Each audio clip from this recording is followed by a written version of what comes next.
Am I audible? আমাকে কি শোনা যাচ্ছে? জি রেসপন্স স্যার। জি, তো শুরু করব আমি।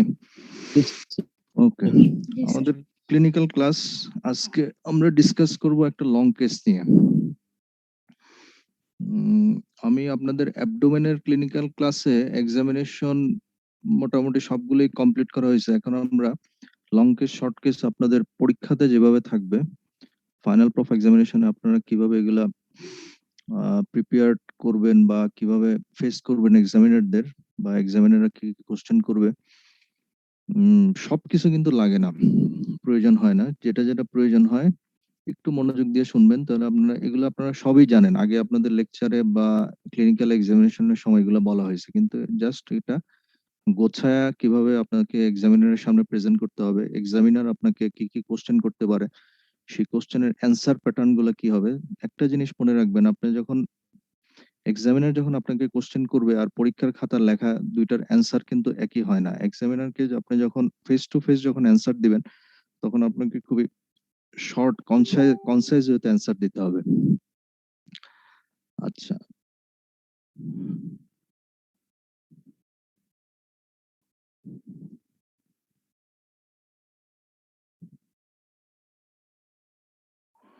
আচ্ছা, আজকে আমরা পড়বো ক্রনিক লিভার ডিজিজ, সিএলডি। সিএলডির একটা লং কেস নিয়ে আমরা আলোচনা করব। ক্রনিক লিভার ডিজিজ অথবা সিরোসিস অফ লিভার খুবই কমন একটা লং কেস। এটা আপনারা লং কেস, শর্ট কেস দুটাতেই পাবেন। আচ্ছা, কিভাবে আপনাদের সাধারণত decompensated cirrhosis of liver or chronic liver disease, decompensation মানে উইথ অ্যাসাইটিস, এইভাবে আপনাদের এই কেসগুলো আপনাদের দেওয়া হবে। এবং এই লং কেসটা হয়তো এই সিরোসিস অফ লিভার অথবা ডিকম্পেনসেটেড সিরোসিস অফ লিভারের একজন জিনিস লং কেস পাবেন, উনি আবার এটাকে শর্ট কেস হিসেবে পেয়ে যেতে পারেন। ঠিক আছে? আচ্ছা, লং কেস আপনারা সবাই জানেন, প্রথমে আপনাদের খাতায় কিন্তু লিখতে হবে লং কেসটা। এটা কিন্তু এক্সামিনার দেখবে যে আপনার খাতায় কিভাবে লিখছেন। খাতাতে কিন্তু খুব গুছায় লিখতে হবে, পয়েন্ট বাই পয়েন্টস লিখতে হবে। প্রথমে অবশ্যই পার্টিকুলারস অফ দ্য পেশেন্ট, বাট এগুলো আপনারা সবই জানেন, থার্ড ইয়ার পড়া। তারপরে আমি জাস্ট মনে করে দিচ্ছি, পার্টিকুলার্স এর মধ্যে আপনাকে কি কি থাকতে হবে দেখেন। নেম, এজ, সেক্স, অ্যাড্রেসটা অবশ্যই থাকতে হবে। অকুপেশন, এটা খেয়াল রাখবেন যে পেশেন্টের অকুপেশন, কারণ অনেক ডিজিজের সাথে অকুপেশন রিলেটেড। ঠিক আছে? তাহলে অকুপেশনটা আপনাদের অবশ্যই জানতে হবে। রিলিজিয়ন, আচ্ছা রিলিজিয়নটা লেখা ভালো। রিলিজিয়নটা কিন্তু অনেক সময় আপনার নাম দেখে বুঝতে পারবেন তার রিলিজিয়ন, সব সময় বোঝা নাও যেতে পারে। ম্যারিটাল স্ট্যাটাস অবশ্যই লিখতে হবে। সাথে লিখতে হবে যেহেতু ভর্তি পেশেন্ট আপনাদের দেওয়া হবে, এটা কবে ভর্তি হয়েছে, যদি ওসমানী মেডিকেল কলেজে কবে ভর্তি হয়েছে, এবং ডেট অফ এক্সামিনেশন, আপনি কবে এক্সামিন করছেন রোগীটাকে। এই পয়েন্টস গুলো আপনাকে পার্টিকুলার্স অফ দ্য পেশেন্টকে আপনাকে থাকতে হবে। আচ্ছা, পার্টিকুলার্স অফ দ্য পেশেন্টস এর পরে আপনাকে আসবে chief complain or presenting complain. আপনারা চিফ কমপ্লেনে বলে, অনেকে প্রেজেন্টিং কমপ্লেন। আমি ক্লাসে বারবারই বলি যে chief complain or presenting complain আপনারা সর্বোচ্চ তিনটার বেশি যাবেন না। যখন তিনটার বেশি চিফ কমপ্লেন আর প্রেজেন্টিং কমপ্লেনে যাবেন, তখন এক্সামিনার ধরে নিবে আপনি আসলে রোগীরা অনেক কথা বলবে। রোগীদের আপনি যখন জিজ্ঞেস করবেন কেন ভর্তি হয়েছেন, এই কথাটা যখন জিজ্ঞেস করবেন, রোগী আপনাকে 10টা কথা বলবে। ওই 10টা কথা থেকে আপনাকে 2টা 3টা বা প্রেজেন্টিং কমপ্লেন আপনাকে বের করে নিতে হবে। এটাই হচ্ছে আপনার আইকিউ আর বুদ্ধিদীপ্ততা। এটাই কিন্তু আমরা পরীক্ষার সময় আপনাকে জাজ করব। তাহলে চিফ কমপ্লেন 3টার বেশি হবে না, 2টা হলে সবচেয়ে ভালো। আচ্ছা, এবং সেটা আপনি প্রথমে হয়তো চিফ কমপ্লেন, হয়তো এরকমও পরিস্থিতিতে পড়তে পারেন আপনি চিফ কমপ্লেন প্রথমে সিলেক্ট নাও করতে পারছেন না। আচ্ছা, যদি আপনি 4টা 5টা হয়তো লিখে রাখলেন, পরে আপনি রোগীর হিস্ট্রি নিবেন, এক্সামিন করবেন, তারপরে আপনি চিফ কমপ্লেন গুলো আপনি কনসাইজ করতে পারেন। প্রথমেই যে আপনাকে চিফ কমপ্লেন গুলা 2টাতে নিয়ে আসতে হবে, ব্যাপারটা তা না। আপনি যদি না পারেন, প্রথমে 4টা 5টা লেখেন, তারপরে আপনি এক্সামিনেশন করেন, রোগীর হিস্ট্রি নেন। এক্সামিনেশন এবং হিস্ট্রি নেওয়ার পরে আপনি একটা ডায়াগনোসিসে আপনি পৌঁছবেন। আপনাকে পৌঁছাইতে হবে। ওই ডায়াগনোসিসের উপর ভিত্তি করে আপনি 4টা 5টা থেকে কমায় আপনি 2টা 3টাতে নিয়ে আসবেন। আচ্ছা, সাধারণত সিএলডি রোগী বা ডিকম্পেনসেটেড সিরোসিস অফ লিভার রোগী আপনার কাছে কি নিয়ে আসবে? আমাদের হসপিটালে, আমাদের এটা টারশিয়ারি কেয়ার হসপিটাল। এখানে কিন্তু সাধারণত রোগীর অ্যাডভান্স স্টেজ আছে, এটা আপনারা মনে রাখবেন। সাধারণত CLD chronic liver disease, cirrhosis of লিভারের যখনই তার পেটটা ফুলে যায় বা পেটে পানি আসে, অ্যাসাইটিস হয়, তখন আসবে। রোগীরা কি কমপ্লেইন করবে আপনাকে? Abdominal distension. সেটা হবে কি? Generalised abdominal distension, not localised. সেটা বলবে আমার পেটটা ধীরে, ধীরে বড় হয়ে যাচ্ছে। Gradual abdominal distension for 2 months. ঠিক আছে? আচ্ছা, আরেকটা কমপ্লেইন থাকতে পারে, রোগীর চোখটা কিছুটা হলুদ হয়ে যেতে পারে। জন্ডিস থাকতে পারে, সাধারণত থাকে সিএলডি টা ডিকম্পেনসেটেড। জন্ডিস হচ্ছে ডিকম্পেনসেটেড সিরোসিস অফ লিভারের একটা ব্যাড প্রগনোস্টিক সাইন। আচ্ছা, আরেকটা কমপ্লেইন থাকতে পারে yellow colouration of eyes and urine for 1 month. আচ্ছা, এছাড়া অন্যান্য অনেক ধরনের কমপ্লেইন রোগীরা করতে পারে। হয়তো বলবে আমি খেতে পারি না। আহ রাতে, রাতে হালকা, হালকা জ্বর আসে। কিন্তু যদি আপনি জিজ্ঞেস করেন টেম্পারেচার মাপছেন কিনা? বলবে না, মাপি নাই। এরকম অনেকগুলা আরো মাইনর কমপ্লেইন আসতে পারে। ওগুলো আপনারা প্রেজেন্টিং ইলনেস এ আপনারা বলে দিবেন। সেটা আপনার আমি আবারও বলি, আপনার যে ফাইনাল ডায়াগনোসিস আপনার পৌঁছবেন, ওটার উপর ভিত্তি করে আপনি ২ টা বা ৩ টা চিপ কমপ্লেইন সিলেক্ট করবেন। সাধারণত মনে রাখেন সিএলডি রোগীগুলা, ডিকম্পেনসেটেড সিএলডি রোগীগুলা এই ২ টা কমপ্লেইন নিয়ে আপনার কাছে আসবে। আচ্ছা, সাথে আরেকটা জিনিস বলি, এর সাথে লেগ সুয়েলিং থাকতে পারে, নাও থাকতে পারে। সেজন্য যদি লেগ সুয়েলিং থাকে ওটা আপনি চিপ কমপ্লেইন আনতে পারেন, নাও আনতে পারেন। না আনলে ভালো। আ আনলেও ক্ষতি নাই, না আনলেও কোনো সমস্যা নেই। সেই লেগ সুয়েলিংটা আপনার হিস্টরি অফ প্রেজেন্টিং ইলনেস এ আপনি বলে দিবেন। আচ্ছা, এই যে দেখেন আমি প্রেজেন্টিং ইলনেসটা একটু খেয়াল করেন। এই ২ টা চিপ কমপ্লেইনকে আমি এলাবোরেট করব প্রেজেন্টিং ইলনেস এ। এমনভাবে এলাবোরেট করব যাতে আমার প্রেজেন্টিং ইলনেস এর এলাবোরেশন দেখে বা প্রেজেন্টেশন দেখে এক্সামিনার বুঝে নেয় আমি একটা সিরোসিস অফ লিভারের কেসকে প্রেজেন্ট করছি। আচ্ছা, কিভাবে দেখেন?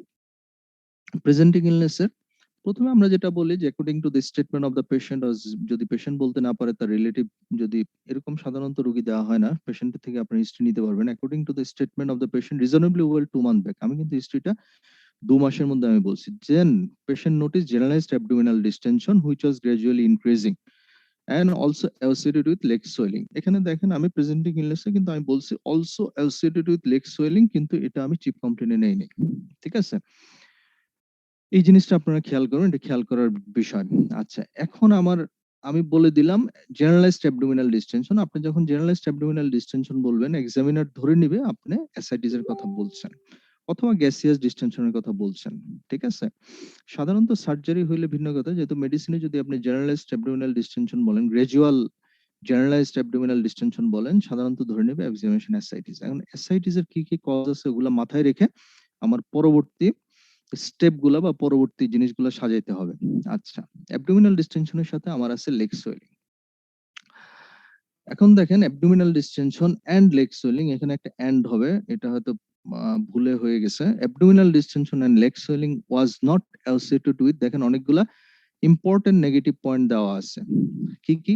Not associated with chest pain নাই, তার রেসপিরেটরি ডিস্ট্রেস নাই। চেস্ট পেইন এবং রেসপিরেটরি ডিস্ট্রেস নাই, তার মানে কি ইন্ডিকেট করে? তার কার্ডিয়াক কোনো প্রবলেম নাই, তার পালমোনারি কোনো প্রবলেম নাই।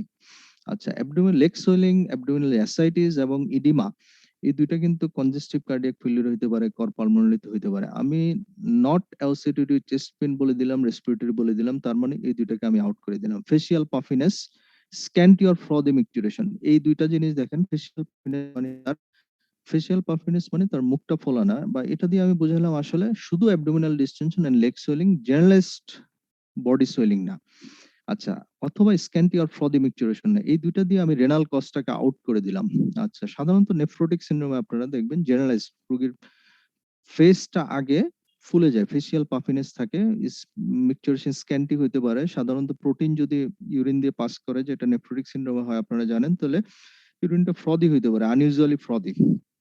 নরমালি আমাদের যেরকম হয় তার থেকে অনেক বেশি ফ্রদি হবে। আচ্ছা, এরপরে দেখেন ইম্পর্টেন্ট নেগেটিভস পয়েন্ট হচ্ছে তার কোনো ফিভার নাই, তার কোনো নাইট সোয়েট নাই এন্ড অল্টারড বাওয়েল হ্যাবিট নাই। আচ্ছা, অল্টারড বাওয়েল হ্যাবিট দিয়ে আমি কি বুঝলাম? আমার অ্যাবডোমিনাল, আবার বলি, অ্যাসাইটিস, লেগ সোয়েলিং, এটা অল্টারড বাওয়েল হ্যাবিট মানে আমি তার কোনো ডায়রিয়া নাই বা আনইউজুয়াল কনস্টিপেশন বা ডায়রিয়া নাই, বা ডায়রিয়া ফলোড বাই কনস্টিপেশন। যদি মেলাবজেশন সিনড্রোম, এক্ষেত্রে আপনার একটা ইম্পর্টেন্ট ডিফারেনশিয়াল ডায়াগনোসিস আসবে, এটা দিয়ে আমরা এটা আউট করে দিলাম। ফিভার, নাইট সোয়েট, এই ২ টা দিয়ে আমরা কি আউট করলাম? ফিভার, নাইট সোয়েট দিয়ে। অ্যাসাইটিস এর একটা ইম্পর্টেন্ট কজ হচ্ছে টিউবারকুলার পেরিটোনাইটিস। যদি টিউবারকুলার পেরিটোনাইটিস হইতো তাহলে তার হয়তো ফিভার থাকতে পারে, লিম্ফোমা। এক্ষেত্রে আরেকটা ডিফারেনশিয়াল আমি আগেই বলে দিচ্ছি, এগুলো পরবর্তী স্লাইডে আপনারা পাবেন। এটা আপনার গুরুত্ব বোঝানোর জন্য আমি বলতেছি। এই যে দেখেন, এই জিনিসগুলো দিয়ে আমি কিন্তু অনেকগুলা জিনিস আউট করে দিলাম। তাহলে শুধু তার আছে abdominal distension and leg swelling এবং এই জিনিসগুলা কিন্তু তার নাই। এই জিনিসগুলো আপনারা মাথায় রাখবেন। আচ্ছা। প্রথম চিফ কমপ্লেইন গ্র্যাজুয়াল অ্যাবডোমিনাল ডিসটেনশন, এটা কিন্তু আমার এলাবোরেশন শেষ। এখন সেকেন্ড চিফ কমপ্লেইন আমি এলাবোরেট করব। সেকেন্ড চিফ কমপ্লেইনটা আমি কি বলছিলাম? ১ মাস ধরে তার জন্ডিস। জন্ডিস আপনারা কিন্তু খাতায় লেখার সময় বলার সময় জন্ডিস বলবেন না। কি বলবেন? Yellow colouration of or yellow discolouration of eyes and urine. ঠিক আছে? আচ্ছা, yellow discolouration of eyes and urine, এখানে দেখেন আমি কি কি নেগেটিভ পয়েন্টস আনছি। Was not associated with any vomiting, itching or pale stool. Vomiting এটা এই কারণে আনলাম যে this is not yellow colouration of eyes and urine acute viral hepatitis. Acute viral হ্যাপাটাইটিসে সাধারণত প্রফাউন্ড অ্যানোরেক্সিয়া থাকে, ভমিটিং থাকে। এই ক্ষেত্রে সিএলডি তেও রোগীর সাধারণ অ্যানোরেক্সিয়া বা লস অফ অ্যাপিটাইট থাকবে। কিন্তু যেহেতু থাকবে এজন্য আমি বলি না যে ভমিটিং। আর ইচিং আর পেল স্টুল দিয়ে আমি বুঝাইলাম যে this is not obstructive jaundice, obstructive cause of jaundice. যদি অবস্ট্রাকটিভ কজ অফ জন্ডিস, আরেকটা আমরা লং কেসে পড়বো অবস্ট্রাকটিভ জন্ডিস। যদি অবস্ট্রাকটিভ জন্ডিস থাকে তাহলে সেক্ষেত্রে পেশেন্টের ইচিং থাকবে, পেল স্টুল থাকবে। আচ্ছা, এখন দেখেন পেশেন্ট আপনাকে যে মাইনর কমপ্লেইন গুলো বলবে এগুলো কিন্তু আমি প্রেজেন্টিং ইলনেসে এরপরে বলে দিচ্ছি। Patient also complains of generalized weakness, loss of appetite, but normal sleep pattern. But normal sleep pattern means এখানে আমি এটা দিয়ে বুঝালাম যে পেশেন্টের ওরিয়েন্টেশন ভালো, পেশেন্ট কোনো হেপাটিক এনকেফালোপ্যাথি, সিএলডির একটা কমন কমপ্লিকেশন হচ্ছে হেপাটিক এনকেফালোপ্যাথি, এটা নাই। আচ্ছা, আরো কিছু হিস্ট্রি আমি দিলাম যে সিএলডির যে ক্রনিক লিভার ডিজিজ আর ডিকম্পেনসেশন সিরোসিস যে কমপ্লিকেশন গুলো হতে পারে, কি কি কমপ্লিকেশন হতে পারে? জিআই ব্লিডিং হতে পারে। আচ্ছা, এনকেফালোপ্যাথি এটা তো বললাম আমরা। No history of blood vomiting, তার কোনো আসলে এখানে ভর্তি হওয়ার পরে বা আর আগে ব্লাড ভমিটিং ছিল না। যদি থাকে তাহলে বলবেন যে আগে যদি কোনো এপিসোডে ব্লাড ভমিটিং হয়ে থাকে সেটা বলবেন আপনারা। এখানে আমি বলে দিলাম no history of blood vomiting. আপনারা কিন্তু সাবধান, হেমাটোমেসিস বলবেন না, ব্ল্যাক টারি স্টুল মেলেনা এই কথাটা বলবেন না, আপনাকে একটু ভেঙে বলতে হবে। হিস্ট্রির নিয়মই হচ্ছে এটা, আপনি মেডিকেল টার্ম ইউজ করবেন না। ঠিক আছে? এটাকে বলেন রোগী যে ভাষায় বলবে ওই ভাষাটাই আপনাকে বলতে হবে। তাহলে no history of blood vomiting, passage of black tarry stool or loss of consciousness. আমার প্রেজেন্টিং ইলনেস কিন্তু আমার দেখেন মোটামুটি হয়ে গেছে। এই প্রেজেন্টিং ইলনেসটা শুনে কিন্তু হয়তো এক্সামিনার আপনাকে ধারণা করে নিবে যে আপনি কোন দিকে যেতে চাচ্ছেন। আচ্ছা, এখন দেখেন প্রেজেন্টিং ইলনেস কিভাবে শেষ করতে হয়। এই শেষ করার ক্ষেত্রে একটু সুন্দরভাবে শেষ করার ক্ষেত্রে আমরা অনেকেই একটু কনফিউজ থাকি কিভাবে শেষ করব। আচ্ছা, এই যে কমপ্লেইন গুলা তার ২-৩ মাসের কমপ্লেইন গুলা নিয়ে সে কি করলো? এখানে দেখেন, এখানে বলা হয়েছে যে for this complain patient first consulted, সে কোনো লোকাল ফিজিশিয়ানের কাছে যেতে পারে, সে কোনো হসপিটালে যেতে পারে। ইভেন সে বাংলাদেশে যে জিনিসটা খুবই কমন, যে জন্ডিস যদি হয় তারা সাধারণত ট্র্যাডিশনাল হিলার অথবা কবিরাজ অথবা ফার্মেসি ম্যান অথবা এরকম ট্র্যাডিশনাল হোমিও এদের কাছে যায়। যদি এদের কাছে যেয়ে থাকে আপনি বলবেন যে first consulted with a primary care physician or primary or secondary care hospital. Primary care hospital means হচ্ছে উপজেলা health complex, secondary care hospital means হচ্ছে জেলা হাসপাতালগুলা, সদর হসপিটাল, এবং এটা হচ্ছে আমাদের medical college hospital, this is tertiary care hospital. আচ্ছা, ওখানে গেল এবং সাম মেডিকেশন নিল কিন্তু তার তেমন কোনো ইমপ্রুভমেন্ট নাই। And for further evaluation and management, he admitted into Sylhet MAG Osmani medical college hospital. এইটা বলে এই লাস্ট লাইনটা আপনার প্রতিটা প্রেজেন্টিং ইলনেসের শেষে এটা আসবে, for further evaluation and management patient admitted here or Sylhet MAG Osmani medical college hospital. আচ্ছা, এখন আরো হিস্ট্রি যে পার্ট গুলো আছে ওগুলো আপনার খাতায় লিখতে হবে, যে আপনার আগের হিস্ট্রি গুলা, তার হিস্ট্রি অফ কোনো ব্লাড ট্রান্সফিউশন আছে কিনা, তার ড্রাগ অ্যাবিউজের হিস্ট্রি আছে কিনা, অ্যালকোহল অ্যাবিউজের হিস্ট্রি আছে কিনা, এর আগে তার কখনো jaundice or yellow colouration of eyes and urine আছে কিনা, তার পার্সোনাল হিস্ট্রিটা আপনাকে বলতে হবে, সে স্মোকার কিনা, তার কোনো সেক্সুয়াল এক্সপোজার হিস্ট্রি আছে কিনা, সে অ্যালকোহলের অ্যাবিউজের হিস্ট্রি তো আমি আগেই বললাম। আচ্ছা, এই ক্ষেত্রে ফ্যামিলি হিস্ট্রিটা খুব ইম্পর্টেন্ট। অনেক ডিজিজের ক্ষেত্রে ফ্যামিলি হিস্ট্রি ইম্পর্টেন্ট। তার ফ্যামিলিতে এই জাতীয় কোনো রোগ আছে কিনা, সিরোসিসে কেউ মারা গেছে কিনা, তার ফার্স্ট ডিগ্রি রিলেটিভ আগের এরকম কোনো হিস্ট্রি আছে কিনা, আদার কোনো ইলনেস আছে কিনা, তার ডায়াবেটিস আছে কিনা, তার hypertension, ischemic heart disease or chronic obstructive airway disease, bronchial asthma, এই জাতীয় কোনো হিস্ট্রি। ইমিউনাইজেশন হিস্ট্রি ইম্পর্টেন্ট, সে ইমিউনাইজড কিনা। সিএলডি এর একটা কজ হচ্ছে hepatitis B, chronic hepatitis B, chronic hepatitis এগুলো আসলে ইমিউনাইজড কিনা। যদি ইমিউনাইজেশন নিয়ে থাকে তাহলে হয়তো এগুলা না হয়ে অন্য কিছু দিয়ে তার হয়তো সিরোসিস অফ লিভার এরকম হতে পারে। তো socio economic history this very important. সে কোন ক্লাস থেকে সাধারণত আসছে, সে কি লো, একেবারে লো ক্লাস থেকে আসছে, না low middle class or middle class or upper class. সাধারণত আপার ক্লাসের রোগীরা আমাদের এখানে কমই আসে। সোশিও ইকোনমিক হিস্ট্রির ইম্পর্টেন্স হচ্ছে, এটা হচ্ছে আপনার ইনভেস্টিগেশন এন্ড ম্যানেজমেন্টের ক্ষেত্রে খুব গুরুত্বপূর্ণ। সোশিও ইকোনমিক হিস্ট্রি আপনাকে রোগীর সোশিও ইকোনমিক কন্ডিশনের উপর ভিত্তি করে আপনাকে ইনভেস্টিগেশন করাইতে হবে। লো একটা রোগী যদি খুবই দরিদ্র হয় তাহলে কিন্তু আপনি খুব বেশি ইনভেস্টিগেশন আপনি করতে পারবেন না, যেগুলো আমাদের হসপিটালে অ্যাভেলেবল আছে, অথবা একেবারেই এসেনশিয়াল যেগুলা বাইরে যেগুলা করতে হয় যদি প্রয়োজন হয় আপনারা করবেন। এবং ম্যানেজমেন্টের ক্ষেত্রেও আমার ওভাবে ড্রাগ মডিফিকেশন করতে হবে। আপনি খুব বেশি দামি ড্রাগে যেতে পারবেন না, এগুলো আমরা পরে আসছি। এই সোশিও ইকোনমিক হিস্ট্রির ইম্পর্টেন্সটা হচ্ছে এটা। এখন আপনি চলে আসবেন জেনারেল এক্সামিনেশনে। আচ্ছা, সিরোসিস অফ লিভারের যেকোনো আপনাদের যখন লং টেস্ট দেওয়া হবে, একটা জিনিস মনে রাখবেন, যেকোনো রোগী সাধারণত ইন লুকিং এটা বলতে পারেন। আচ্ছা, এই ক্ষেত্রে রোগীটা ইমাশিয়েটেড থাকতে পারে। আচ্ছা, এনিমিক, সিএলডি রোগীর এনিমিক থাকে, সেটা মাইল্ডলি হতে পারে, মডারেটলি হতে পারে। এখানে আমি মডারেটলি বললাম। অবভিয়াস জন্ডিস থাকবে। জন্ডিস আপনি কিভাবে বলবেন? ইকটেরিক। ইকটেরিক কিভাবে বলবেন? মাইল্ডলি হতে পারে, মডারেটলি হতে পারে, অর ডিপলি ইকটেরিক হতে পারে। সাধারণত সিএলডি এর ক্ষেত্রে আপনারা মাইল্ড অর মডারেটের মধ্যে সীমাবদ্ধ থাকবেন। ডিপলি ইকটেরিক তখনই বলবেন সাধারণত অবস্ট্রাকটিভ জন্ডিসের ক্ষেত্রে আমরা ডিপলি ইকটেরিক এই টার্মটা ইউজ করি। সাধারণত সব ক্ষেত্রে আমি কিন্তু বলতেছি না। আচ্ছা, সিএলডি রোগীদের আর কি কি থাকবে? তার লিউকোনিয়া থাকতে পারে, তার পামার এরিথেমা থাকতে পারে, তার ক্লাবিং থাকতে পারে, স্পাইডার এনজিওমা থাকতে পারে। কমন স্পাইডার এনজিওমা কোথায় থাকতে পারে? এটা আপনারা খুঁজবেন আপার চেস্ট এন্ড ব্যাকে। তার গাইনোকোমেশিয়া থাকতে পারে, তার লস অফ বডি হেয়ার থাকতে পারে। আচ্ছা, পিটিং পেটালিজিমা এক্ষেত্রে তো আছে, পিটিং পেটালিজিমা প্রেজেন্ট। এইখানে আমি দেখেন এই স্লাইডটাতে আমি কিন্তু শুধু ইম্পর্টেন্ট পজিটিভ ফাইন্ডিং গুলো আমি আপনাকে বললাম। সাধারণত একটা সিএলডি রোগী আপনি যদি লং কেস হিসাবে পান তাহলে এই পজিটিভ ফাইন্ডিং গুলো আপনি পেতে পারেন। আপনি অবশ্যই অ্যানিমিয়া পাবেন, জন্ডিস পাবেন, লিউকোনিয়া পাবেন, পামার ইরিথেমা প্লাস মাইনাস। পামার ইরিথেমা আপনারা সাধারণত আমাদের যে কমপ্লেক্সন সেক্ষেত্রে পামার ইরিথেমা খুব ভালো বোঝা যায় না। এটা সাধারণত যারা হোয়াইট কমপ্লেক্সন আর ফরেনার তাদের ক্ষেত্রে খুব ভালো বোঝা যায়। ক্লাবিং পেতে পারেন। স্পাইডার এনজিওমা একই কথা, পামার ইরিথেমা, স্পাইডার এনজিওমা দুইটা হয়তো আপনারা খুব বেশি নাও পেতে পারেন। আচ্ছা, কারণ এই কমপ্লেক্সনের জন্য গাইনোকোমেশিয়া পাবেন।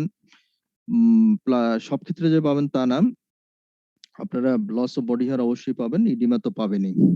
আচ্ছা, এবার দেখেন আমি কি কি থাকতে পারতো কিন্তু আমি পাই নাই। যেমন ডুপিট্রান কন্ট্রাকচার। আচ্ছা, এটা একটা ফ্লেকশন ডিফর্মিটি। এটা সাধারণত যারা অ্যালকোহলিক সিরোসিস ওদের থাকে। ফ্ল্যাপিং ট্রেমরটা অ্যাবসেন্ট, তার মানে তার এনকেফালোপ্যাথি নাই। আচ্ছা, সায়ানোসিস নাই, কোলোনাইকি অ্যাবসেন্ট, লিম্ফোডেনোপ্যাথি, থাইরোমেগালি এগুলো নাই। এগুলো হচ্ছে ইম্পর্টেন্ট নেগেটিভ পয়েন্ট, এগুলো মনে রাখবেন। শেষে আপনারা কিভাবে শেষ করবেন? ভাইটালস গুলো আপনাকে সব ক্ষেত্রেই বলতে হবে। সেটা আপনার সিএলডির কেস হোক, সেটা cardiac congestive cardiac failure case হোক, সেটা কর পালমোনারি কেস, যে লং কেসই হোক, যে সিস্টেমের কেসই হোক, এই ভাইটালস গুলো আপনাকে সব ক্ষেত্রেই সাধারণত বলা উচিত। পালস রেটটা আপনাকে বলতে হবে, রেসপিরেটরি রেট বলতে হবে, ব্লাড প্রেশারটা আপনাকে বলতে হবে, টেম্পারেচারটা অবশ্যই বলতে হবে আপনার। আচ্ছা, তাহলে জেনারেল এক্সামিনেশনে আপনারা খেয়াল একটু মনে রাখেন যে আমরা শুধু পজিটিভ কি কি ফাইন্ডিংস আমরা এক্ষেত্রে পেতে পারি। আচ্ছা, এবার আসবেন সিস্টেমিক এক্সামিনেশন। যেহেতু এটা মনেই হচ্ছে বোঝাই যাচ্ছে স্যার, অ্যাবডোমেনের। ইয়েস, বলেন। ডুপোট্রান কন্ট্রাকচারটা মানে কিভাবে হইতে পারে সিএলডিতে? আচ্ছা, ডিপেন্ডেন্ট কন্ট্রাকচার এটা হচ্ছে একটা ফ্লেকশন ডিফর্মিটি। ফ্লেকশন ডিফর্মিটি এটা সাধারণত রিং ফিঙ্গার এবং থিনার মাসেলের মধ্যে হয়। এটা সাধারণত যারা অ্যালকোহলিক সিরোসিস ওদের ক্ষেত্রে সাধারণত এই ডুপিট্রান কন্ট্রাকচারটা পাওয়া যায়। এটা আচ্ছা, ডুপিট্রান কন্ট্রাকচার যে শুধু অ্যালকোহলিক সিরোসিসে পাওয়া যাবে ব্যাপারটা তাও না।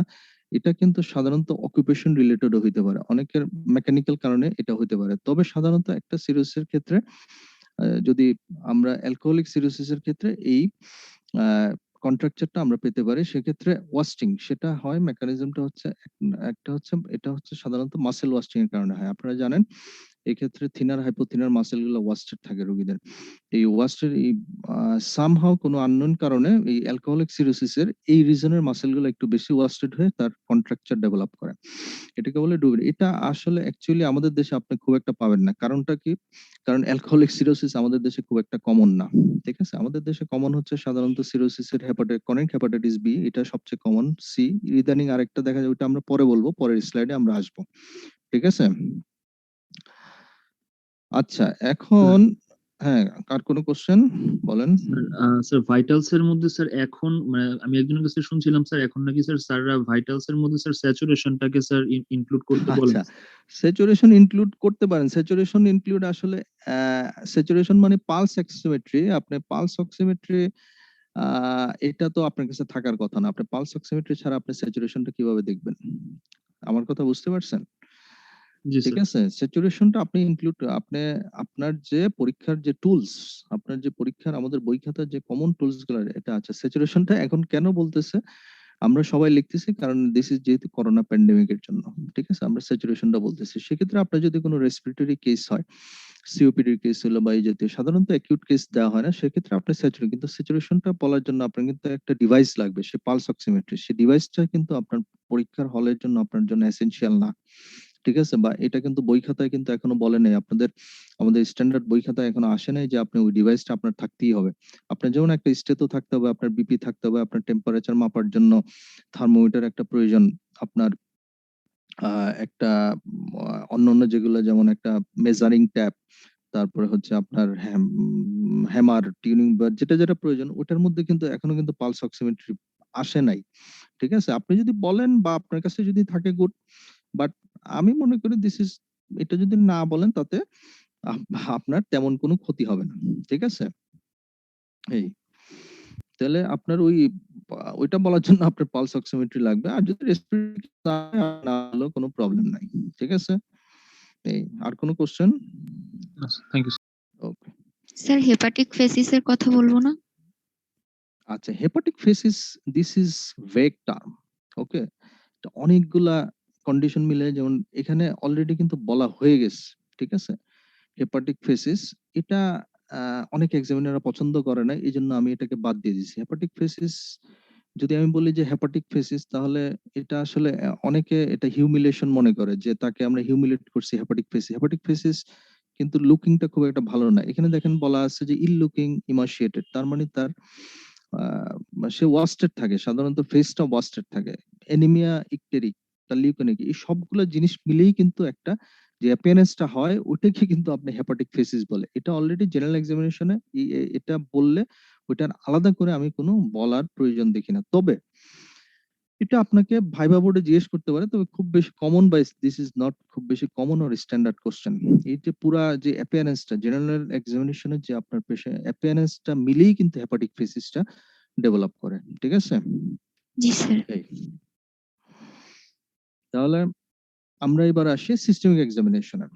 সিস্টেমিক এক্সামিনেশনে আমরা যেহেতু কোন সিস্টেম এটা আমরা বোঝা যাচ্ছে this is GI system abdomen, সেজন্য আপনারা প্রথমেই আসবেন অ্যাবডোমেন এক্সামিনেশন। অ্যাবডোমেন এক্সামিনেশনে আমরা এসআইটিস পড়ার সময় আমরা কিন্তু বলছি আপনারা কিভাবে ডেসক্রাইব করবেন, জাস্ট ওইটাই আপনাদের বলা হয়েছে, এটা আপনারা সবাই জানেন। এসআইটিস এ কি পাবেন? Abdomen distended, flanks are full, abdominal wall appear tense and shiny. যদি খুব বেশি অ্যাসাইটিস থাকে আপনি টেন্স এন্ড শাইনি পাবেন, না থাকলে পাবেন না। এই লাইনটা বলার প্রয়োজন নাই। প্রমিনেন্ট ভেইন যদি থাকে তাহলে বলবেন, সাধারণত প্রমিনেন্ট ভেইন থাকে অ্যাসাইটিস এর ক্ষেত্রে। আম্বিলিকাসের পজিশনটা আপনাকে অবশ্যই বলতে হবে, এটা কি সেন্ট্রালি প্লেসড আছে কি নাকি ট্রান্সভার্স নাকি ইনভার্টেড নাকি flat or everted or points downward. ঠিক আছে? যদি আপনার খুব বেশি হিউজ অ্যাসাইটিস থাকে তাহলে আপনি ইভার্টেড পাবেন। যদি একটু কম থাকে, মডারেট অ্যামাউন্ট থাকে তাহলে ফ্ল্যাট পাবেন। যদি মডারেট থেকে কম থাকে আপনি ইভার্টেড পাবেন। সাধারণত আপনাদের মডারেট অ্যাসাইটিস দেওয়া হবে যাতে আপনারা দেখেই বুঝতে পারেন। আচ্ছা, কোনো ভিজিবল পেরিস্টালসিস নাই। এটা বলার উদ্দেশ্য হচ্ছে this is ascites, this not intestinal obstruction or other. আচ্ছা, এবার আসেন অ্যাবডোমিনাল এক্সামিনেশনে কন্টিনিউশন। আমরা কি কি দেখবো অ্যাবডোমিনাল এক্সামিনেশন? অর্গানোমেগালি গুলা দেখবো।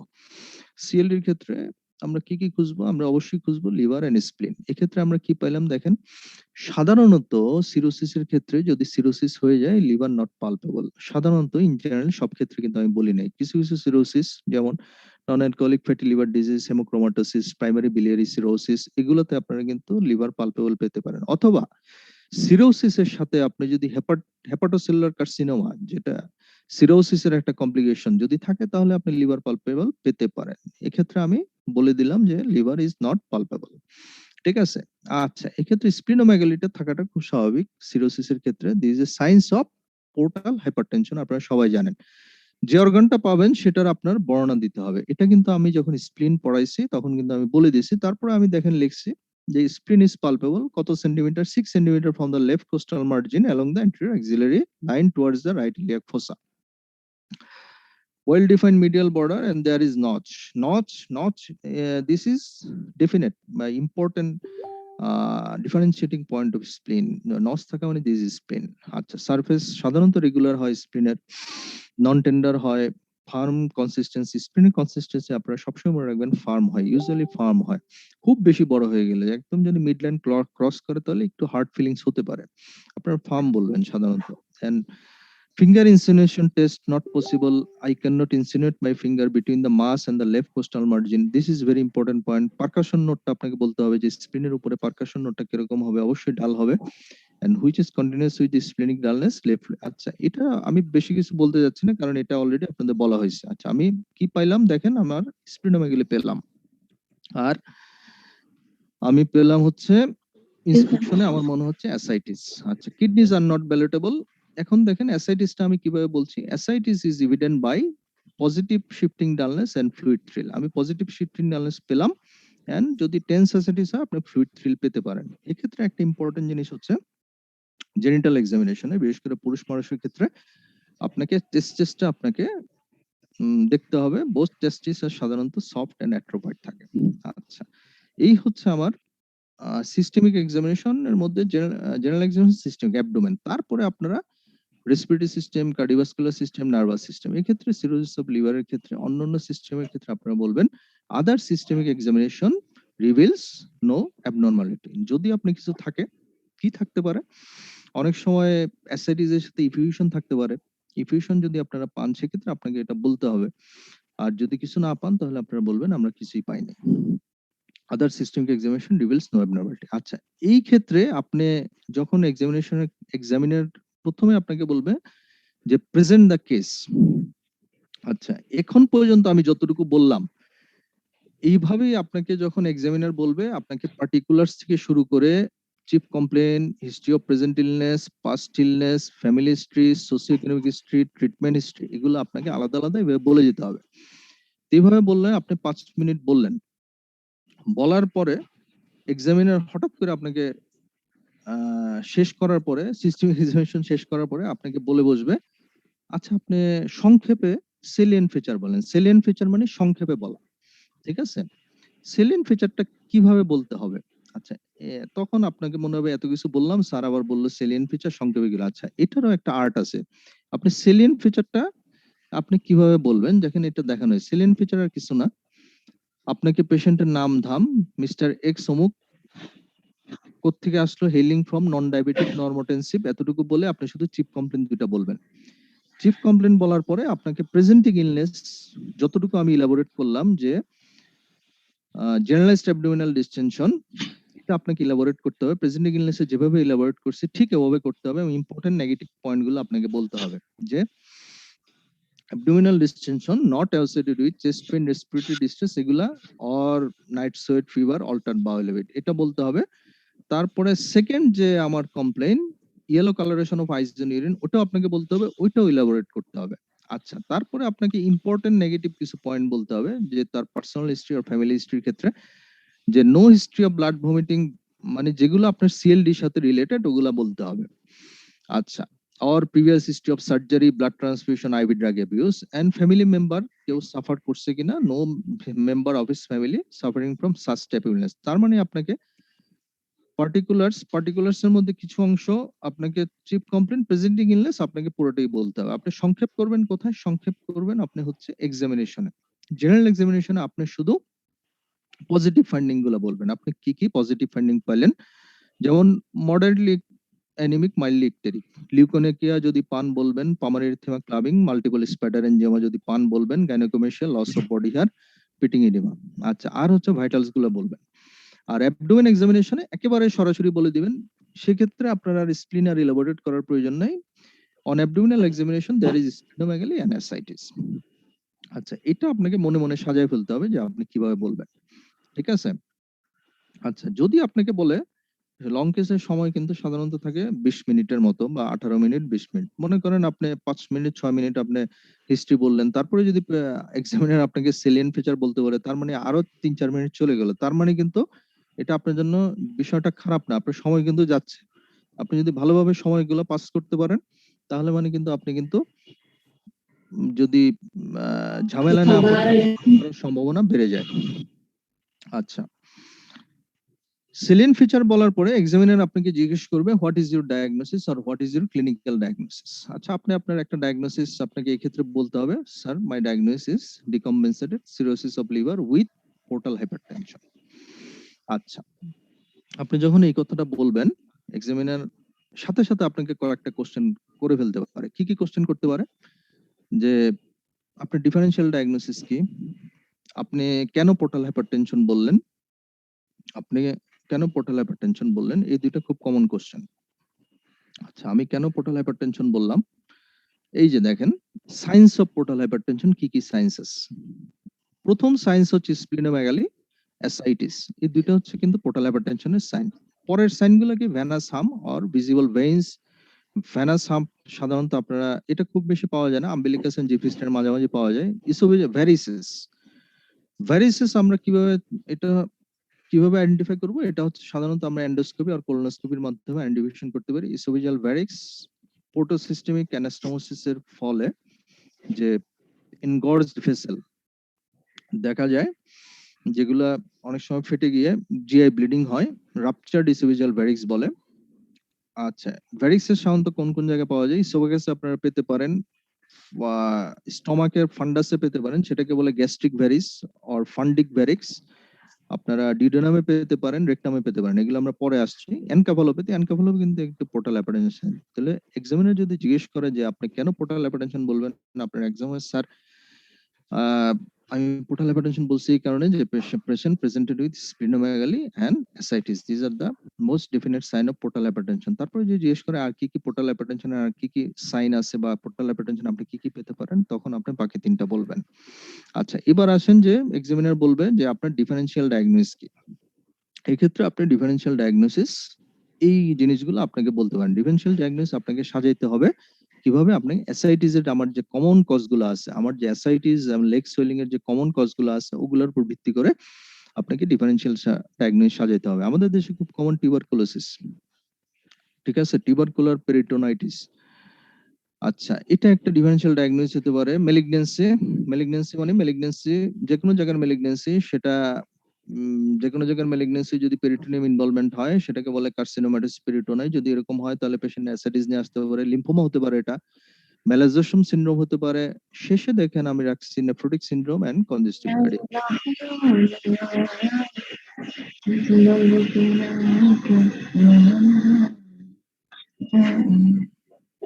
আচ্ছা, এক্ষেত্রে আপনাদেরকে এক্সামিনার আপনাকে জিজ্ঞেস করবে, এক্ষেত্রে আপনাদের এক্সামিনারের সাথে আপনার কিছু ক্রস হতে পারে। এক্সামিনার আপনাকে জিজ্ঞেস করবে, আচ্ছা আপনি যে বললেন টিউবারকুলার পেরিটোনাইটিস, এটার এটা কেন না, অথবা এটার এগেইনস্টে কি কি আছে।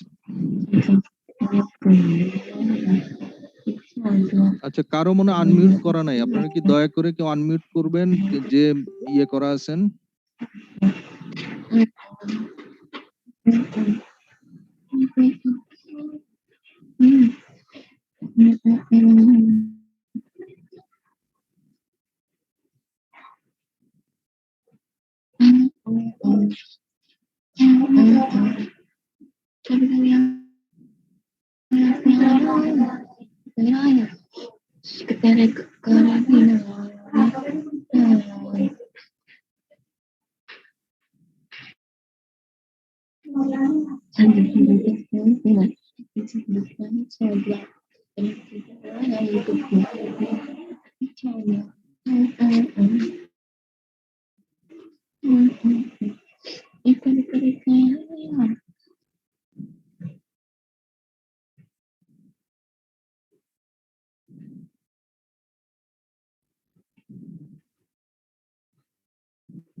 আচ্ছা, আমাকে কি শোনা যাচ্ছে? Am I audible? একজন রেসপন্স করেন প্লিজ। জি স্যার। জি, আচ্ছা, কারো মাইক্রোফোনটা মনে হয় ওপেন আছে, আমি দেখতে পাচ্ছি না কারটা। আপনারা কি দয়া করে বলবেন ওনার মাইক্রোফোনটা যাতে মিউট করে দেয়? করে দিচ্ছি স্যার, করে দিচ্ছি। জি।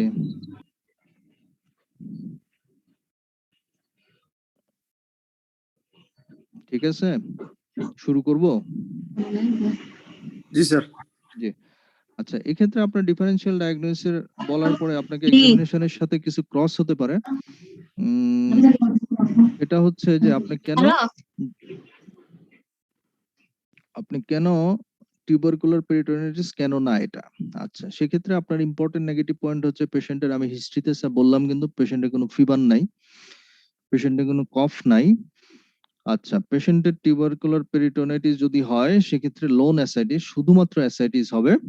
সেক্ষেত্রে কিন্তু লেগ সুয়েলিং থাকার কথা না, সেক্ষেত্রে নাইট সোয়েট থাকতে পারে। যেহেতু এই জিনিসগুলো নাই, আমরা টিউবারকুলার পেরিটোনাইটিস সেক্ষেত্রে আমার ডিফারেনশিয়ালে আসতে পারে, বাট আমার পয়েন্টস ইন ফেভার আমার সিরোসিসের ক্ষেত্রে বেশি। কার্সিনোমেটোসিস পেরিটোনাই কেন নাই? কেননা এই ক্ষেত্রে সাধারণত লোন অ্যাসাইটিস বা শুধুমাত্র অ্যাসাইটিস হয়, লেগ সুয়েলিং সাধারণত থাকে না। তবে থাকবে না যেটা বলা যায় না, অ্যাডভান্স স্টেজে থাকতেও পারে। যখন পেশেন্ট খুব বেশি ক্যাকেকশিট এনিমাশিয়েটেড হয়ে যায়, যদি অ্যালবুমিন একেবারেই কমে যায়, সেক্ষেত্রে থাকতে পারে। আচ্ছা, লিম্ফোমার ক্ষেত্রে একই জিনিস। ম্যালাবজেশন সিনড্রোম কেন না? আমি হিস্ট্রিতে আমি কিন্তু বলে দিছি যে তার কোনো অল্টারড বাউল হ্যাবিটের কোনো হিস্ট্রি নাই। আচ্ছা, কনজেস্টিভ কার্ডিয়াক ফেলিউর কেন না? এটাও কিন্তু আমি হিস্ট্রিতে বলে দিছি, তার কোনো চেস্ট পেইন নাই, তার কোনো রেসপিরেটরি ডিস্ট্রেস নাই। সাধারণত যদি কনজেস্টিভ কার্ডিয়াক ফেলিউর হয়, তার একটা চেস্ট পেইন থাকবে, রেসপিরেটরি ডিস্ট্রেস থাকবে। রেসপিরেটরি ডিস্ট্রেস যদি পেশেন্ট ট্রিটেড হয়, নাও থাকতে পারে, সেক্ষেত্রে হিস্ট্রি থাকবে তার রেসপিরেটরি ডিস্ট্রেসের প্রেজেন্টেশনটাই তার হবে রেসপিরেটরি ডিস্ট্রেস অথবা চেস্ট পেইন দিয়ে। আচ্ছা, নেফ্রোটিক সিনড্রোম কেন না? এটা আপনারা ইজিলি বলতে পারবেন, স্যার আমি কিন্তু হিস্ট্রিতে আমি বলে দিছি তার কোনো ফেশিয়াল পাফিনেস ছিল না, জেনারেলাইজ সোয়েলিং নাই, তার কিন্তু স্ক্যান্টি অর ফ্রদি এরকম কোনো মেকচুরেশন আমরা না, আমরা সেরকম হিস্ট্রি কিন্তু আমরা পাই নাই। আচ্ছা, এগুলো হচ্ছে আপনার ডিফারেনশিয়াল ডায়াগনোসিস। এখন আমি বলে দিলাম আপনাকে খুব ইম্পর্টেন্ট একটা question, science of portal hypertension. এটা আপনারা একেবারে মুখস্থ রাখবেন, this are science of portal hypertension. আচ্ছা, আপনি স্প্লিনোমেগালি বললেন, সাথে সাথে আরেকটা কোশ্চেন এক্সামিনাররা করে ফেলতে পারে যে বলেন তো দেখি হোয়াট ইজ হাইপার স্প্লিনিজম। ঠিক আছে, ভেরি ইম্পর্টেন্ট কোশ্চেন এটা। আপনাদের যখন আমি স্প্লিন পড়াইছি তখন কিন্তু আমরা বলে দিচ্ছি, হাইপার স্প্লিনিজম হচ্ছে কয়েকটা জিনিসের সমন্বিত রূপ। কি কি জিনিস? 4টা জিনিস থাকবে। স্প্লিন অবশ্যই থাকবে, স্প্লিনোমেগালি থাকবে। আপনি যখন পেরিফেরাল ব্লাড ফিল্ম করবেন, আপনি অ্যানিমিয়া পেতে পারেন, নিউট্রোপেনিয়া, থ্রম্বোসাইটোপেনিয়া পেতে পারেন। আপনি সবগুলা পেতে পারেন অথবা একটাও পেতে পারেন। বোন মেরো এক্সামিনেশনে আপনি সাধারণত নরমাল সেলুলার আর হাইপার সেলুলার বোন মেরো পেতে পারেন। আপনি যখন স্প্লিনেক্টমি করে দিবেন, রোগীটার জন্য স্প্লিনেক্টমি করে দিলে আপনি insignificant improvement of the peripheral blood film, এই 4টা পয়েন্টকে একসাথে বলা হয় হাইপার স্প্লিনিজম। ঠিক আছে, এটা আপনাদের যখন আমি স্প্লিন পড়াইছি আমি বলে দিচ্ছি, যদি কোশ্চেনটা করে আপনারা যদি অ্যান্সার দিতে পারেন তাহলে কিন্তু খুবই ভালো মার্কস পাবেন। আচ্ছা, এই যে আমি বললাম যে পোর্টাল হাইপারটেনশন কেন হয়? পোর্টোসিস্টেমিক সিরোসিসে কি হয়? সাধারণত পোর্টোসিস্টেমিক অ্যানাস্টোমোসিস, কিছু আমাদের নরমাল পার্সনে সাধারণত অ্যানাস্টোমোসিস থাকে না। যখন পোর্টাল হাইপারটেনশন ডেভেলপ করে তখন পোর্টাল আর সিস্টেমিক সার্কুলেশনের মধ্যে একটা অ্যানাস্টোমোসিস হয়ে যায়। অ্যানাস্টোমোসিসের জন্যই আপনার ইসোফেজিয়াল ভ্যারিক্স ডেভেলপ করে। এখন পোর্টোসিস্টেমিক অ্যানাস্টোমোসিস এটা কোন কোন জায়গায় থাকে? সাধারণত আমাদের নরমাল পার্সনের ক্ষেত্রে lower end of the oesophagus, সেজন্য আমরা বলি oesophageal varix. Lower end of the রেকটামে থাকতে পারে, অ্যান্টেরিয়র অ্যাবডোমিনাল ওয়ালে। এটা আপনারা কিন্তু অ্যানাটমিতে পড়ে আসছেন যদি আপনাদের খেয়াল থাকে। এটা করতে পারে, খুব বেশি ইম্পর্টেন্ট কোশ্চেন না, জেনে জেনে রাখা ভালো। যদি পুরানো কোনো এক্সামিনার হয় এরকম কোশ্চেন করে পারে। Lower end of the rectum, anterior abdominal wall, bare area একটা আছে লিভারের, ওখানে থাকতে পারে পোর্টোসিস্টেমিক অ্যানাস্টোমোসিস। রেট্রোপেরিটোনিয়াল থাকে। আর ফিশার ফর দ্য লিগামেন্টাম ভেনাসাম, ওই যে এমব্রিওলজিক্যালি যখন পড়ছেন তখন আপনারা দেখছেন এই জায়গাগুলোতে পোর্টোসিস্টেমিক অ্যানাস্টোমোসিস থাকে। আচ্ছা, এবার নেক্সট একটা কোশ্চেন ভেরি ইম্পর্টেন্ট, এটা আপনাদের করবেই যদি সিরোসিস হয়। What are the science of decompensation? এটা কিন্তু আপনারা অলরেডি বলে দিয়েছেন, তিনটা সাইন অফ ডিকম্পেনসেশনের সিরোসিসের ডিকম্পেনসেশন সাইন আমার তিনটা, একটা হচ্ছে অ্যাসাইটিস, একটা হচ্ছে জন্ডিস, আরেকটা হচ্ছে encephalopathy. This three are the science of decompensation. আমি কেন ডিকম্পেনসেশন, আপনারা এক্সামিনার বলতে, আপনি যখন প্রথমে আপনার ক্লিনিক্যাল ডায়াগনোসিস বলবেন যে sir decompensated cirrhosis of liver with portal hypertension, তখন আপনাকে দুইটা কোশ্চেন করতে পারে। একটা হচ্ছে কেন পোর্টাল হাইপারটেনশন বললেন, আপনি অ্যান্সার বলে দিবেন, আমি বলে দিলাম। আপনি কেন ডিকম্পেনসেটেড বললেন, আপনি বলে দিবেন। এখানে স্যার দুইটা পয়েন্ট আছে, পেশেন্টের অ্যাসাইটিস আছে, পেশেন্টের জন্ডিস আছে, আরেকটা এনকেফালোপ্যাথি। যদি যেহেতু এখানে নাই, আপনি বলবেন না যে sir this are two are the most important science of decompensation. আচ্ছা, সিরোসিস অফ লিভারের ব্যাড প্রগনোস্টিক সাইন কি? মানে আপনি কি কি সাইন দেখে বুঝবেন যে পেশেন্টটা খারাপের দিকে যাচ্ছে? একটা হচ্ছে, এটাও বলে দেওয়া হয়েছে, দেখেন প্রথম তিনটা, যে সাইন্স অফ ডিকম্পেনসেশনের প্রথম তিনটা হচ্ছে ব্যাড প্রগনোস্টিক সাইন। এক নম্বর হচ্ছে অ্যাসাইটিস, ইনক্রিজিং জন্ডিস।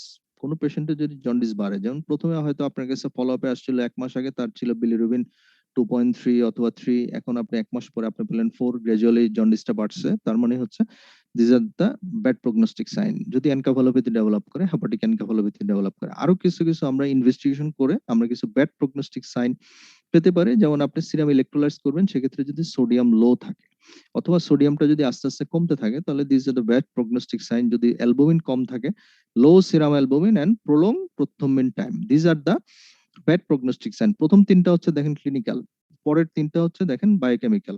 এইগুলো মনে রাখেন, এই কোশ্চেন গুলো আপনাদের ভেরি ইউজুয়াল, আপনারা করবেই, কোথাও যে কোনোখানে পেতে পারেন। এবং আপনারা যদি এগুলো জাস্ট একটু মাথায় রাখেন, সাজায় বলতে পারেন, তাহলে এক্সামিনার আপনাকে আর ফার্দার কোয়ারিতে যাবে না, বা আপনারা উল্টাপাল্টা কোশ্চেনের সম্মুখীন হবেন না। যখন এই জিনিসগুলোতে আপনারা ঝামেলা করে ফেলেন, তখনই এক্সামিনার কিন্তু উল্টাপাল্টা কোশ্চেন করা শুরু করে। আপনারা প্রথমে ক্লিনিক্যাল বলবেন, তারপরে বায়োকেমিক্যালের দিকে যাবেন।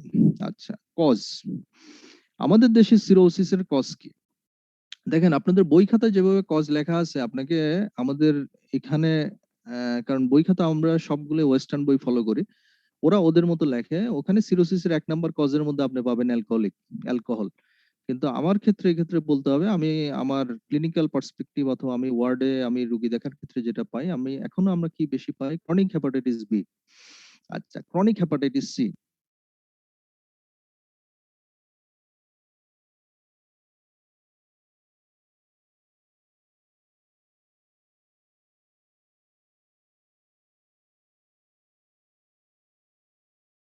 নন অ্যালকোহলিক ফ্যাটি লিভার ডিজিজ। এই তিনটা আপনাকে প্রথমে বলতেই হবে, অবশ্যই পাস করবেন, ভালো মার্কস নিয়ে আপনি ভালো মার্কস নিয়ে পাস করবেন, ঠিক আছে?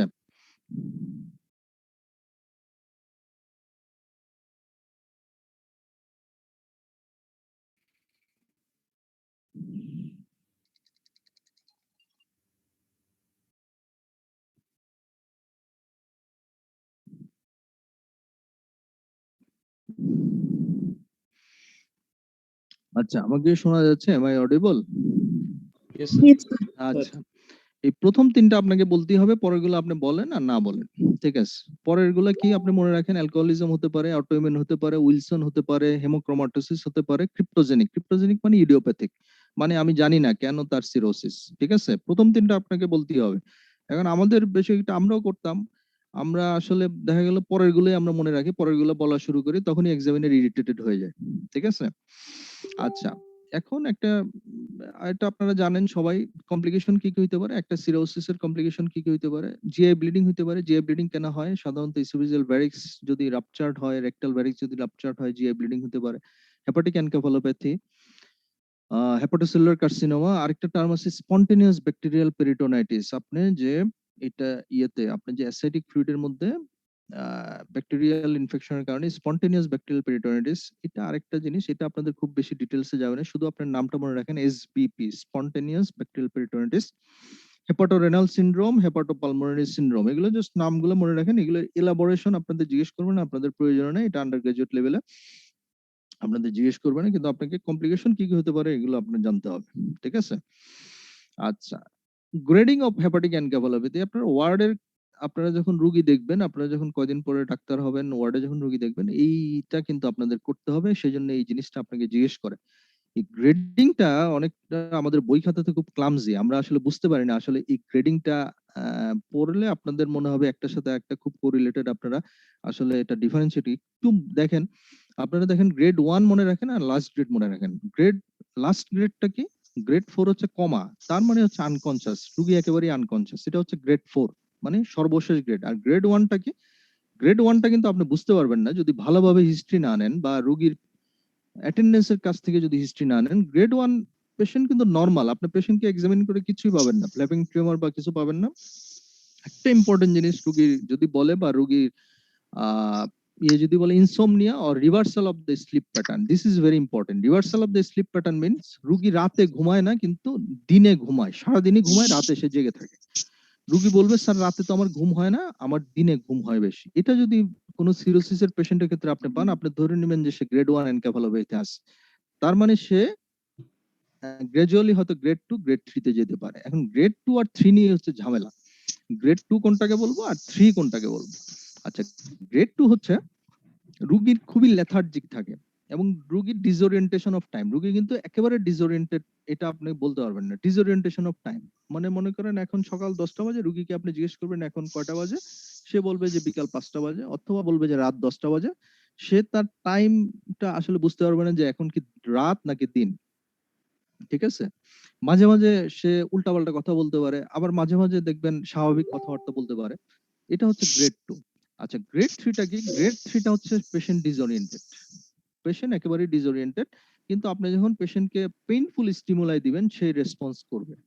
আচ্ছা, গ্রেড 3 আর 4 এর মধ্যে পার্থক্যটা হচ্ছে এটাই, পেশেন্ট একেবারে আনরেসপন্সিভ হয়ে যাবে, কমাতে চলে যাবে, আনকনসিয়াস হয়ে যাবে গ্রেড 4 এ। আর গ্রেড 3 তে পেশেন্ট ডিসওরিয়েন্টেড, অ্যাগ্রেসিভ বিহেভিয়ার থাকতে পারে পেশেন্টের, তবে ডিসওরিয়েন্টেশন থাকবে এবং পেশেন্টকে আপনি যখন স্টিমুলাই দেবেন তখন সে রেসপন্স করবে।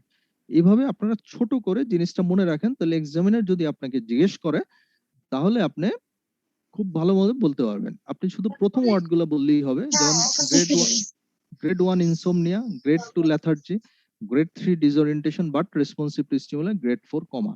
জাস্ট এই লাইনগুলো মনে রাখবেন, তাহলে আপনার বইতে যে ক্লামজি ভাবে বলা আছে তাহলে ওইটা থেকে আপনারা রেহাই পাবেন। ওইটা বইয়ের ভাষাটা কিন্তু আপনারা পরীক্ষার হলে বলতে পারবেন না। আচ্ছা, সময় মনে হয় শেষের দিকে, আমরাও শেষের দিকে চলে আসছে। আপনি জিজ্ঞেস করবে হাউ ডু ইনভেস্টিগেট, আপনি এটা কিভাবে ইনভেস্টিগেট করবেন। কিছু কিছু ইনভেস্টিগেশন আপনাকে, ফার্স্ট লাইন ইনভেস্টিগেশন আপনাকে বলতে হবে যে আমরা স্যার আমি প্রথমে কমপ্লিট ব্লাড কাউন্ট করব, একটা ব্লাড সুগার করব, ক্রিয়েটিন এলক্লাস করব। এখন পেশা আপনাকে সাথে সাথে জিজ্ঞেস করবে যে কমপ্লিট ব্লাড কাউন্ট আপনি কি কি পেতে পারেন। কমপ্লিট ব্লাড কাউন্ট আপনি কি কি পাবেন? আপনি অ্যানিমিয়া পেতে পারেন, আপনি লিউকোপেনিয়া পেতে পারেন, আপনি থ্রম্বোসাইটোপেনিয়া পেতে পারেন। ওই যে খেয়াল করেন হাইপারস্প্লেনিজমের কথা যে আমি বললাম, হাইপারস্প্লেনিজম যে ফিচার গুলো আছে এগুলোই আপনি কমপ্লিট ব্লাড কাউন্টে কিন্তু পেয়ে যাবেন। সাধারণত সিরোসিস অফ রোগীদের ক্ষেত্রে আপনি অ্যানিমিয়া পাবেন, থ্রম্বোসাইটোপেনিয়া, এই দুইটা জিনিস কিন্তু খুব বেশি পাবেন। রুটিন এক্সামিনেশনের মধ্যে ব্লাড সুগার করব, ক্রিয়েটিনিন করব, আমরা তার রেনাল ফাংশন দেখব, ইলেক্ট্রোলাইটস করব। দেখেন ব্যাড প্রগনোস্টিক সাইনের একটা কিন্তু হচ্ছে লো সিরাম সোডিয়াম, সেক্ষেত্রে আপনি ইলেক্ট্রোলাইটস দিয়ে অ্যান্সারটা পাবেন। এরপরে আমরা কিছু অ্যাডভান্স ইনভেস্টিগেশনে যাব, সেক্ষেত্রে একটা হচ্ছে এন্ডোস্কোপি পাপার জিআই। আচ্ছা, এক্ষেত্রে আমরা দেখব তার ইসোভেজিয়াল অর গ্যাস্ট্রিক ভ্যারিক্স আছে কিনা। তার অ্যাসিডিক ফ্লুইড আমরা স্টাডিতে যাব, অ্যাসিডিক ফ্লুইড স্টাডিতে আমরা কি করব, আমরা সাইটোলজিতে যাব এবং চেক করব। এটা আপনাদের এসআইটিস পড়ানোর সময় আপনাদের বলে দেওয়া হয়েছে। আমরা সিরোসিসের কজ আইডেন্টিফিকেশনের জন্য ভাইরাল মার্কার করব, সাধারণত প্রথম যেটা সবচেয়ে কমন হেপাটাইটিস বি ভাইরাস, এইচবিএসএজি আর এনটিএসসিবি। আদার মার্কার যদি আমরা অন্য কিছু পাই, যেমন আমরা উইলসনের ডিজিজের ক্ষেত্রে আমি যদি চিন্তা করি ইয়াং পেশেন্ট যদি থাকে আমরা সিরাম সেলুলোপ্লাজমিন করতে পারি, কপার করতে পারি, হেমোক্রোমাটোসের ক্ষেত্রে ফেরিটিন করতে পারি, অটোইমিউনের ক্ষেত্রে কিছু অটোইমিউন মার্কার আছে যেমন এএনএ করতে পারি, এএমএ করতে পারি। আচ্ছা, ওগুলা পরের বিষয়। আপনারা যে ওয়ার্ডে যখন ইন্টার্নশিপ করবেন তখন এই ইনভেস্টিগেশন গুলো আপনারা কমনলি আপনারা করবেন। ঠিক আছে?